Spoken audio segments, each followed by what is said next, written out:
یہاں تک کہ مدلان بولی اور کہنے لگی، اگر امیر شادی شدہ ہیں تو پھر کیا انہوں نے یہ نہیں بتایا کہ ان کی بیوی کہاں ہے؟ لوئی تاشی نے نفی میں گردن ہلائی، پھر کہنے لگا، ہاں امیر نے یہ نہیں بتایا کہ ان کی بیوی کون ہے، اس وقت کہاں قیام کیے ہوئے ہے۔ کچھ دیر تک دیوان خانے میں کاٹ کھانے والی خاموشی طاری رہی، یہاں تک کہ مدلان بولی اور اپنے شوہر لوئی تاشی کو مخاطب کر کے کہنے لگی، آپ کی غیر موجودگی میں نے بھی ایک فیصلہ کیا ہے اور مجھے امید ہے آپ اس سے اتفاق کریں گے۔ کیسا فیصلہ؟ غور سے مدلان کی طرف دیکھتے ہوئے لوئی تاشی نے پوچھ لیا۔ مدلان نے ایک لمبا سانس لیا، پھر دکھ بھرے انداز میں کہنے لگی، یہ بات طے شدہ ہے کہ کیتھرین اگر شادی کرے گی تو صرف منصور بن احمد سے، اور یہ بھی طے شدہ ہے کہ کیتھرین امیر منصور بن احمد کو اپنی روح سے بھی بڑھ کر چاہتی ہے، محبت کرتی ہے۔ میں، کیتھرین، بلزون اور نتکیر تینوں نے صلاح مشورہ کرنے کے بعد یہ فیصلہ کیا ہے کہ کیتھرین امیر منصور کی رہائش گاہ پر جایا کرے گی اور ان کے کھانے کا اہتمام یہ خود کیا کرے۔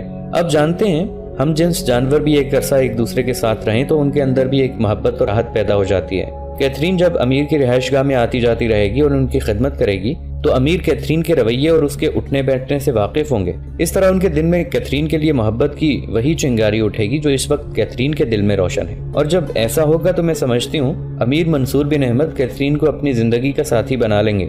یہاں تک کہنے کے بعد مدلان رکی، پھر کہنے لگی، لیکن ایسا کرنے کے لیے آپ کی اجازت کی ضرورت ہے، اس لیے کہ بعض لوگ اعتراض بھی کر سکتے ہیں کہ کیتھرین امیر کی رہائش گاہ کی طرف کیوں اور کس لیے جاتی ہے۔ اس پر دکھ بھرے انداز میں لوئی تاشی کہنے لگا، ایسا ممکن نہیں ہے، اس لیے کہ امیر منصور بن احمد اس کی اجازت نہیں دے گا، کیتھرین سے ناراض ہو جائے گا۔ میں نے جب امیر کو کھانے کی پیشکش کی تھی تو اس بات پر زور دیا تھا تو وہ یہاں سے چلے جانے کی دھمکی دینے لگا تھا۔ مدلان، ایک بات یاد رکھنا، جس روز منصور بن احمد یہاں سے چلا گیا اس روز یہ کوہستانی سلسلے ویران ہو جائیں گے اور ہم سب کو کاٹتے پھریں گے۔ منصور بن احمد کی موجودگی نے لشکریوں کے اندر ایک جذبہ، ہمت اور جمع مردی کی ایک لہر دوڑا رکھی ہے۔ جب وہ منصور بن احمد کی سرکردگی میں نکلتے ہیں تو منگولوں کے خلاف ان کے حملہ آور ہونے کا انداز کچھ اور ہی ہو جاتا ہے، لہٰذا میں یہ مشورہ نہیں دوں گا۔ پہلے یہ جاننے کی کوشش کی جائے گی کہ منصور بن احمد نے اپنی شادی کا ذکر کر کے ہمیں صرف ٹالنے کی کوشش کی ہے یا واقعی وہ شادی شدہ ہیں اور ان کی بیوی ہے۔ ہاں، میں اس سلسلے میں یانگ خان سے بات کر لوں گا اور کیتھرین کو میں اس بات کی اجازت دیتا ہوں کہ وہ کبھی کبھی جب بھی چاہے امیر منصور بن احمد سے بات کر سکتی ہے، ان کے پاس جا سکتی ہے۔ اس سلسلے میں بانگ خان سب کو سمجھا دے گا۔ لوئی تاشی کی اس گفتگو پر مدلان نے اس کا شکریہ ادا کیا۔ اس کے بعد کیتھرین، نتکیر اور مدلان تینوں دیوان سے نکل گئیں۔ اگلے روز جبکہ آسمان پر گہرے بادل چھائے ہوئے تھے اور خوب جھک گئے تھے جس کی وجہ سے برف باری کا بھی خطرہ تھا، اور ایسے میں منصور بن احمد ظہر کی نماز ادا کرنے کے بعد جب اپنے گھر میں داخل ہوا، 2 کمروں کے اس گھر کے صحن کو اس نے آدھا ہی عبور کیا ہوگا کہ پیچھے سے کھنکھناتی ہوئی گونجدار نقرئی آواز سنائی تھی، امیر، کیا میں اندر آ سکتی ہوں؟ وہ آواز سن کر منصور بن احمد چونکا تھا، عجیب سے ناپسندیدہ سے انداز میں کیتھرین کی طرف دیکھا، مڑا۔ کیتھرین کو اس نے دروازے کے باہر ہی کھڑا رہنے دیا، خود دروازے پر آیا اور روکھے سے انداز میں کیتھرین کو مخاطب کر کے کہنے لگا، خاتون، کیا بات ہے؟ کیا تم کسی کے خلاف کوئی شکایت رکھتی ہو؟ اس پر کیتھرین بولی اور کہنے لگی، نہیں، میں ایک ذاتی مسئلے پر آپ سے گفتگو کرنا چاہتی ہوں۔ یہ الفاظ سن کر منصور بن احمد کے چہرے پر ناپسندیدگی کے آثار اور گہرے ہو گئے تھے۔ پھر وہ کیتھرین کو مخاطب کر کے کہنے لگا، خاتون، آج میری ایک بات غور اور دھیان سے سننا۔ آج تو میری رہائش گاہ پر اکیلی آ گئی ہو، آئندہ کبھی بھی میری رہائش گاہ کی طرف اکیلی آنے کی کوشش نہ کرنا۔ ہاں، اگر کبھی تمہیں مجھ سے کوئی ضروری کام ہو تو لوئی تاشی کی بیوی اور اس کے بیٹے یا بیٹی میں سے کسی کو ساتھ لے کر آنا۔ اگر تم ایسا نہ کر سکو تو تمہیں جو تکلیف ہو، جو نالش رکھتی ہو، وہ لوئی تاشی سے کہہ دیا کرنا، اس لیے کہ اب تمہاری رہائش گاہ بھی اس کے پاس ہے، وہ خود ہی تمہاری شکایت رفع کر دیا کرے گا۔ بیوی، ایک بات سنو، میری یہاں آمد سے پہلے لوئی تاشی ہی ان علاقوں کا سردار اور سالار تھا، لہٰذا لوگ اس کی بات مانتے ہیں۔ میں یہاں ان علاقوں میں گمنام لشکری کی حیثیت سے زندگی بسر کرنا چاہتا تھا، لیکن لوگوں نے مجھے عیاں کر دیا کہ میں بغداد کے لشکروں کا نائب سپہ سالار منصور بن احمد ہوں، اس بنا پر مجھے یہاں کا امیر اور سردار بنایا گیا ہے۔ اب تم واپس جاؤ، اگر تمہیں کوئی شکایت ہے تو لوئی تاشی سے جا کے کہو، وہ تمہارا مسئلہ ضرور حل کر دے گا۔ اگر تمہیں مجھ سے کوئی شکوہ شکایت ہو اور اس سلسلے میں تم مجھ سے بات کرنا چاہو تو پھر میں تم سے کہتا ہوں کبھی بھی میری اس رہائش گاہ کی طرف اکیلی مت آنا، لوئی تاشی کے اہل خانہ میں سے کسی کو ساتھ لے کر آنا۔ اگر تم ایسا نہیں کرو گی تو خاتون، میں تم سے ملاقات کرنے سے انکار کر دوں گا۔ یہاں تک کہنے کے بعد منصور بن احمد روکا، اس کے بعد فیصلہ کن انداز میں کیتھرین کی طرف دیکھتے ہوئے کہنے لگا، اب تم جا سکتی ہو، تمہارا زیادہ دیر یہاں میری رہائش گاہ سے باہر کھڑا ہونا تمہاری عزت و آبرو کے لیے اچھا ہے نہ میرے لیے۔ دیکھو خاتون، میں پہلے ہی ایک لوٹا پٹا انسان ہوں، میرے ذہن پر ایک ایسا بوجھ ہے جسے میں بڑی مشکل سے سنبھالے ہوئے ہوں۔ اگر تمہارے یہاں آنے جانے کے اعتراض کا بوجھ بھی میرے شعور پر پڑے گا تو یقیناً میرے لیے ناقابل برداشت ہو جائے گا۔ میں شاید یہاں رہنا پسند نہ کروں۔ اس بنا پر میں تم سے کہوں گا اب تم جا سکتی ہو۔ ہاں اگر ضروری بات کرنی ہو تو پھر کسی کو ساتھ لایا کرنا، اکیلی مت آنا۔ اب تم جا سکتی ہو۔ کیتھرین کی گردن جھک گئی تھی اور وہ اداس اور افسردہ واپس چلی گئی۔ منصور بن احمد نے اپنی رہائش گاہ کے صدر دروازے کو بند کر کے اندر سے زنجیر لگائی، پھر اندر والے کمرے میں چلا گیا۔ آہستہ آہستہ چلتی ہوئی کیتھرین لوئیتاشی کی حویلی میں داخل ہوئی۔ اسے دیکھتے ہوئے لوئیتاشی، اس کی بیوی مدلان، بیٹا بلزون اور بیٹی نتکیر چاروں فکر مند اور پریشان ہو گئے۔ اس موقع پر مدلان آگے بڑھی، کیتھرین کا بازو پکڑ کر وہ دیوان خانے میں لے گئی۔ نتکیر، لوئیتاشی اور بلزون سب دیوان خانے میں داخل ہوئے اور نشستوں پر بیٹھ گئے۔ کچھ دیر تک بڑے غور سے کیتھرین کی طرف دیکھتے رہے، جو ابھی تک اداس اور افسردہ تھی اور گردن اس کی جھکی ہوئی تھی۔ اس موقع پر مدلان نے بڑے پیارے انداز میں کیتھرین کو اپنے ساتھ لپٹا لیا، اس کا سر چوما، پھر کہنے لگی، بیٹی کیا بات ہے؟ تم اداس اور پریشان کیوں ہو؟ تم امیر منصور کی طرف گئی تھی، کیا تم نے اس سے شادی کرنے کی التجا کی؟ اگر تم نے ایسا کیا تو انہوں نے کیا جواب دیا؟ مدلان کے اس استفسار پر آہستہ آہستہ کیتھرین نے اپنی گردن سیدھی کی، پھر جو گفتگو امیر کے ساتھ ہوئی تھی آہستہ آہستہ اس نے سب کہہ دی۔ کیتھرین جب خاموش ہوئی تب خدشات کا اظہار کرتے ہوئے لوئیتاشی بولا اور کہنے لگا، میں نے آپ لوگوں سے پہلے ہی کہا تھا کہ امیر منصور اس کا برا مان جائے گا۔ امیر نے آج تک یہاں کبھی کسی سے مذاق نہیں کیا، نہ کبھی جھوٹ بولا ہے، نہ فریب دھوکہ دہی والی بات کی ہے۔ سچے آدمی ہے، جو زبان پر ہوتا ہے حقیقت بھی وہی ہوتی ہے۔ مجھے جب انہوں نے یہ کہا کہ وہ شادی شدہ ہیں اور دوسری بیوی نہیں رکھنا چاہتے، تب مجھے بھی بڑا دکھ اور افسوس ہوا تھا۔ جہاں تک کیتھرین کا تعلق ہے، کیتھرین نے شادی کے لیے گفتگو تو نہیں کی، یا یوں کہہ لو کہ کر ہی نہیں سکی، کہ اکیلی سے امیر نے بات کرنے سے انکار کر دیا ہے۔ مجھے پہلے ہی اس بات کا خطرہ اور خدشہ تھا کہ کیتھرین اگر اکیلی امیر کی رہائش گاہ کی طرف گئی تو امیر اس سے گفتگو کرنے سے انکار کر دے گا۔ لہٰذا مدلان، میں تم سے کہتا ہوں کہ آئندہ اگر کیتھرین امیر کے پاس جا کر گفتگو کرنا چاہے تو تم اس کے ساتھ جایا کرنا۔ اس موقع پر مدلان اپنی جگہ پر اٹھ کھڑی ہوئی، پھر کیتھرین کی طرف دیکھتے ہوئے کہنے لگی، بیٹی اٹھو، میں خود تمہارے ساتھ چلتی ہوں، اور میری موجودگی میں تم امیر سے گفتگو کرنا، بلکہ میں موضوع کو خود ہی شروع کروں گی۔ اس موقع پر نتکیر بھی اپنی جگہ سے اٹھ کھڑی ہوئی اور کہنے لگی، میں بھی تم دونوں کے ساتھ چلوں گی۔ یہ صورتحال دیکھتے ہوئے لوئیتاشی مسکرایا اور کہنے لگا، تم تینوں ضرور جاؤ، لیکن گفتگو سنجیدگی سے کرنا، ایسا ماحول پیدا نہ کرنا جس سے امیر منصور کو تنگی اور دشواری کا سامنا کرنا پڑے۔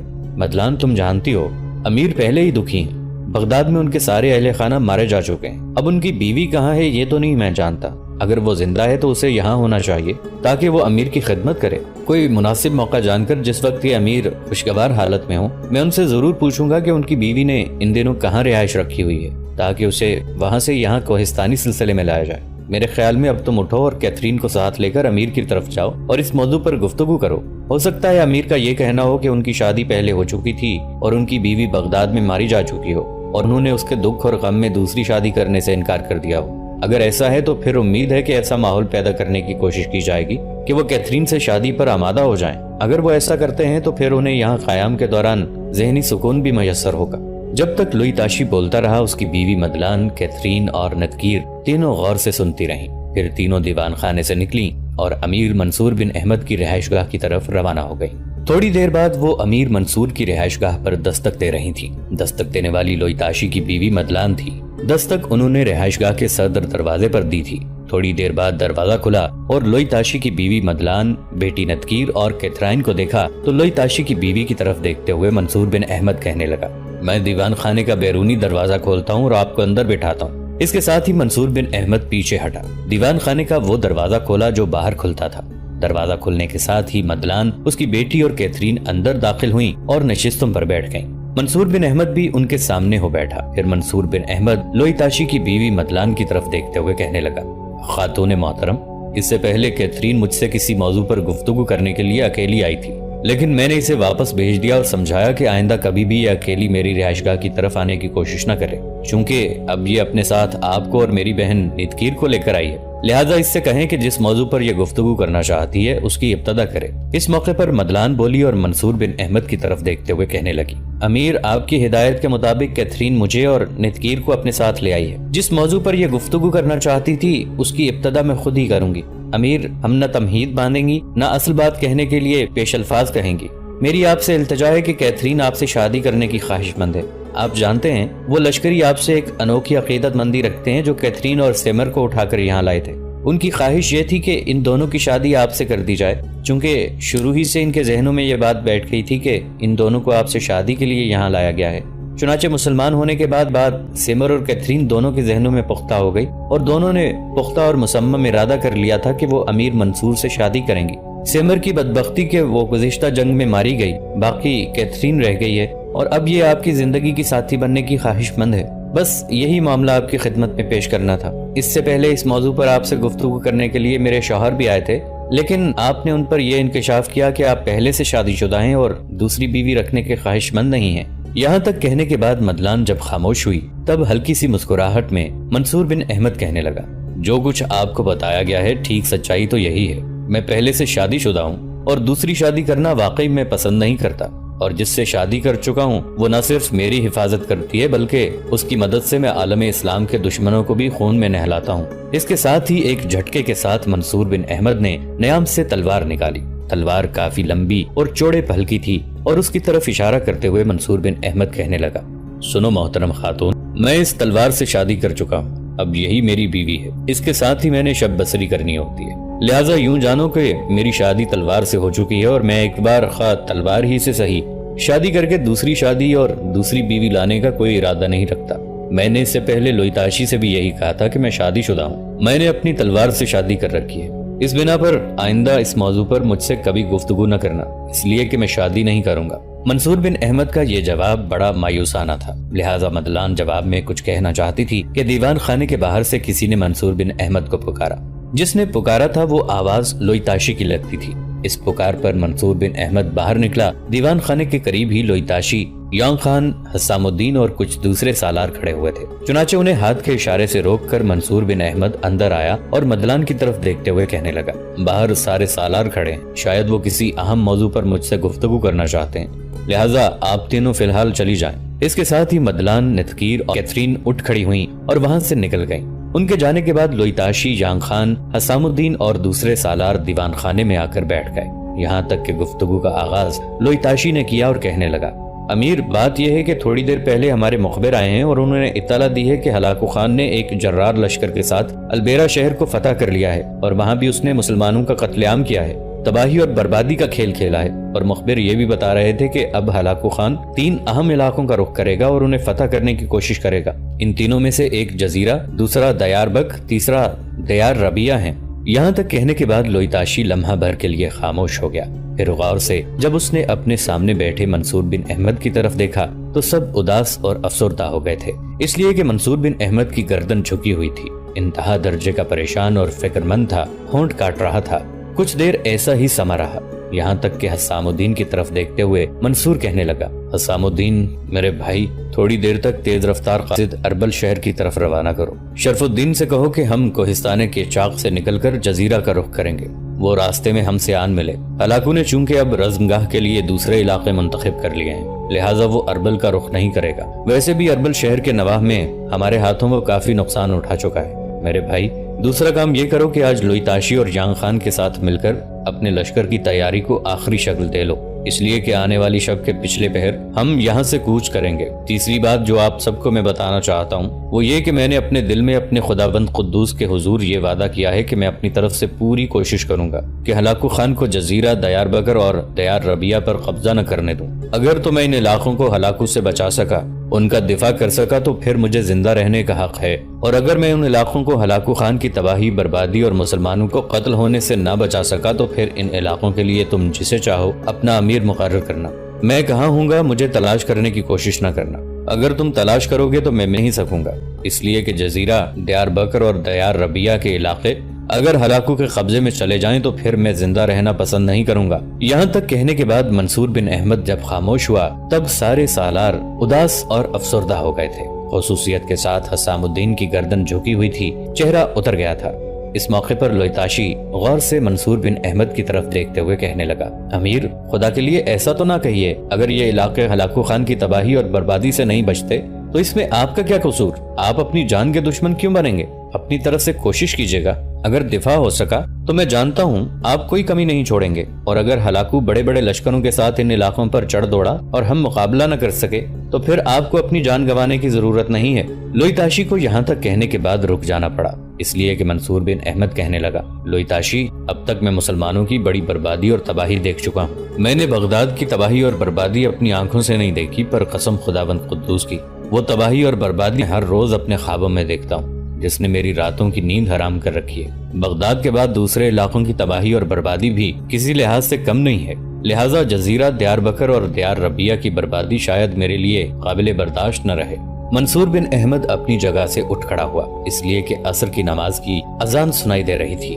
پھر اپنے ساتھی سالاروں کو مخاطب کر کے منصور بن احمد کہنے لگا، پہلے عصر کی نماز ادا کرتے ہیں، اس کے بعد جس لشکر کو میں نے اور حسام الدین نے اپنے ساتھ لے کر جانا ہے اس کی تیاری کو آخری شکل دیتے ہیں، ساتھ ہی ان لشکریوں کو آگاہ کرتے ہیں تاکہ وہ بھی اپنی تیاریوں کو آخری شکل دے لیں۔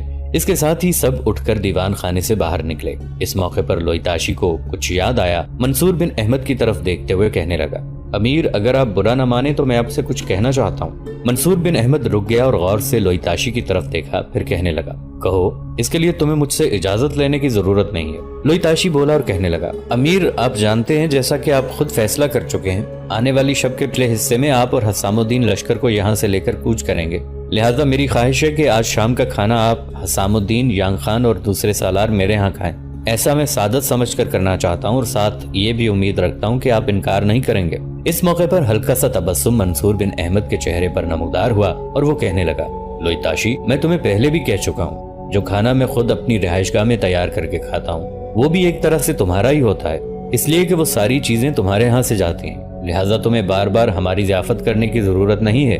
اس پر لوئی تاشی بولا اور کہنے لگا، امیر، میں سمجھتا ہوں یہ صرف سعادت نہیں، اس سے باہمی محبت اور چاہت بھی بڑھتی ہے۔ لوئی تاشی کے یہ الفاظ سن کر منصور بن احمد مسکرا دیا اور اس کی دعوت کو قبول کر لیا۔ پھر سب مسجد کا رخ کر رہے تھے۔ دوسری طرف اربل شہر میں بھی ایک بہت بڑا حادثہ پیش آ چکا تھا۔ اربل شہر میں شرف الدین کردی نے منصور بن احمد کے کہنے پر قیام کر رکھا تھا اور اربل شہر کے حاکم ابن صلایہ نے اربل شہر اور اس کے گرد و نواح میں یہ خبر مشہور رکھی تھی کہ امیر منصور بن احمد کا نامور سالار شرف الدین کردی لشکر کے ایک حصے کے ساتھ اربل شہر میں قیام کیے ہوئے ہے، جبکہ خود منصور بن احمد اور اس کا ساتھی سالار حسام الدین ایک خاصے بڑے لشکر کے ساتھ اربل شہر کے گرد و نواح میں سرگرداں رہتے ہیں تاکہ اگر ہلاکو خان کبھی اربل شہر پر حملہ آور ہونے کی کوشش کرے تو اس سے نمٹا جا سکے۔ اس خبر کے مشہور ہونے کا یہ فائدہ ہوا کہ ہلاکو نے دوبارہ اربل شہر پر لشکر کشی کرنے کے لیے اس کا رخ نہیں کیا۔ اب جو اربل شہر کے حاکم ابن صلایہ کی بدقسمتی آئی تو اس نے محسوس کیا کہ اب اربل شہر پر ہلاکو خان حملہ آور نہیں ہوگا، چنانچہ اس نے ایک روز شرف الدین سے مشورہ کیا کہ میں چاہتا ہوں کہ اربل شہر سے نکل کر میں ہلاکو کے پاس جاؤں اور اس کے سامنے اپنا یہ ارادہ پیش کروں کہ آنے والے دور میں میں ابن صلایہ حاکم اربل ہلاکو خان کا مطیع اور فرما بردار بن کر رہنا چاہتا ہوں، لہذا مجھے امان دی جائے۔ ابن صلایہ ایسا اس لیے کرنا چاہتا تھا تاکہ اپنے شہر کو محفوظ کرے۔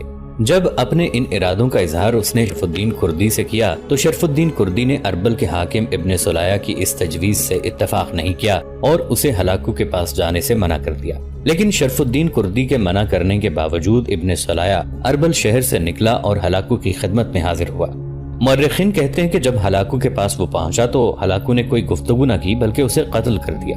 انہی دنوں شرف الدین کردی کے پاس منصور بن احمد کا پیغام پہنچا، چنانچہ اربل شہر کا انتظام ایک سالار کے حوالے کرنے کے بعد شرف الدین کردی اربل شہر سے نکلا تھا تاکہ دریائے فرات کے کنارے وہ منصور بن احمد کے لشکر میں جا شامل ہو۔